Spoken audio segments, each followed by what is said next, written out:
மலர் மாலையும் நிறை திருவீதி புவனங்களின் முதல் இமையோர் தடமுடி பொருது குந்திய மணி போகட்டி பவனன் பணி செய்ய வருணன் புனல் கொடு பனி மாறவும் அவை பழுதாம் என்று எவரும் தொழுது எழும் அடியார் திரு அலகு இடுவார் குளிர்புனல் விடுவார்கள்.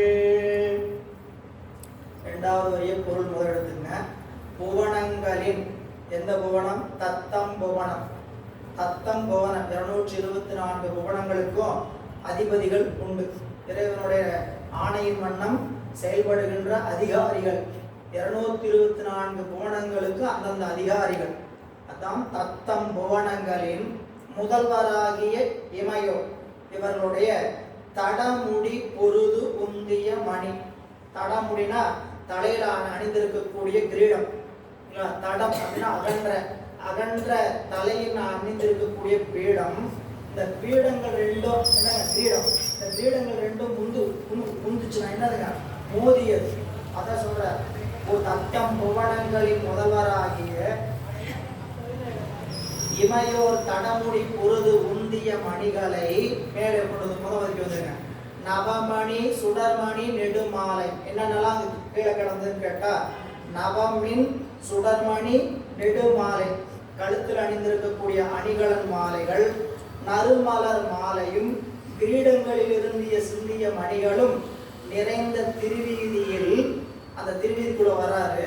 இப்படிப்பட்ட குப்பைகள்லாம் கிடக்குது. இது பேர் என்னது? குப்பை.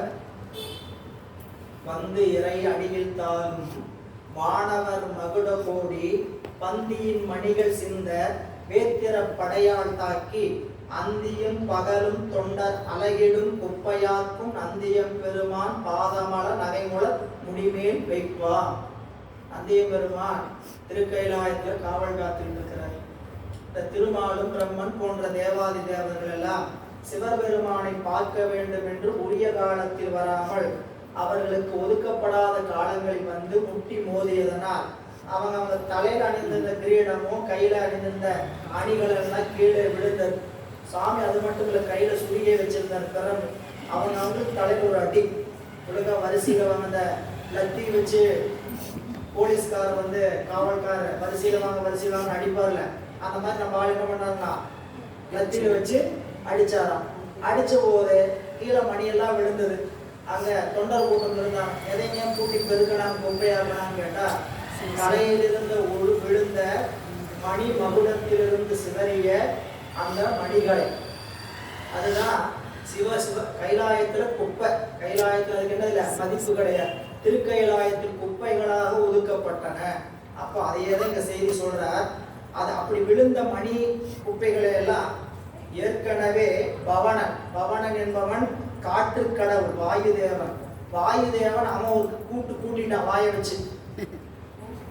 வாயுதேவன் எப்படி கூட்டுவான்? அப்படின்னு போதனா அந்த குப்பை அப்படியே போகணும். அவன் ஒரு பக்கம் வாயை வச்சு கூட்டி முடிச்சிட்டான். பிறகு அந்த வருணன் என்ன பண்ணானா வாசம் தெளிச்சிட்டான். சொல்றார், பவனன் பணி செய்யவும். பவனன் தன்னுடைய பணி. ஏன்னா குப்பை விழுந்ததுன்னா நீ வேலை செய்யணும்பான்னு எங்க திருவீதியில் குப்பை விழுந்தா என்ன பண்ணலாம்? வேலை செஞ்சு வைக்கணும்னு சாமி கட்டளையிட்டு வச்சிருப்பார். அதனால பவனன் பணி செய்யவும். அடுத்தது வருணன் புனல் கொடு பனி மாறவும். அவனுடைய வேலை என்னன்னு கேட்டா வாசத்தளிக்கிறது. தண்ணியை மழையை சொரிஞ்சு வாசத்தளிச்சாச்சு. இவங்க செஞ்ச வேலை அறகுற வேலை. சரிங்களா? என்ன உருப்படியா செய்ய மாட்டாங்க, கடனுக்கு மாரடிக்கிறது தானே. சரிங்களா? ஏன்னு கேட்டீங்கன்னா, சம்பளத்துக்காக வேலை செய்யறவங்களுக்கும் ஆத்மார்த்தமாக பணி செய்யறவங்களுக்கு வேறுபாடு இருக்கு. புரியல? சிவபெருமான் சொன்ன கட்டளைக்கு வேலை செய்யணும்னா நம்மளுக்கு துன்பம் வந்திருப்பான்னு வேலை செய்வாங்க. மன்மதன் இறைவனை நோக்கி அனுப்பப்பட்டான். இந்திரன் பிரம்மா தேவர்கள் எல்லாம் என்ன பண்ணாங்க? பிரம்மா திருமாலாம் போப்பாணி போய் உன்னுடைய கடல் விடுப்பா, மன்மத கடலை அம்ப விடுன்னு சொன்னார். சுவாமி, ஏப்பா நான் நல்லா இருக்கு உங்களுக்கு பிடிக்கலையா? நான் நல்லா இருக்கு உங்களுக்கு பிடிக்கலையா? என்னை போய் அங்கே போக சொல்றீங்களே, போறையா சாவறையா? உங்ககிட்ட சாவறதுக்கு அவர்கிட்ட போய் உங்ககிட்ட சாவறதுக்கு அவர்கிட்டே பரவாயில்ல, நல்லா புத்தியாவது கிடைக்கும்னு சொல்லி தான் அவரு ஒரு முடிவெடுத்து போனார். எனவே இங்க பவனன் பணிமாறவும் வருணன் தன்னுடைய தண்ணீர் கொண்டு தெளித்து தூய்மை செய்திருந்தாலும் அது அவை பழுதாம் என்று. அது என்னாச்சா? சரியா தூய்மையா இல்லை. அதனால் எவரும் தொழுதெழும் அடியார் திரு அழகிடுவார். அடியார்கள் என்ன செய்தாங்களாம்? எல்லாரும் எவரும் தொழுதெழுகின்ற அடியார்கள் திரு அழகிடுவார், குளிர்புணல் விடுவார்கள். அப்ப திருத்தொண்டர்கள் அவர்கள் திருப்பணியை செய்திருக்கிறார்கள். அடியார்களுக்கு இறைவன் நம்மளுடைய நாயனார் வரும் பொழுது திருப்பணியை செய்கிறார்.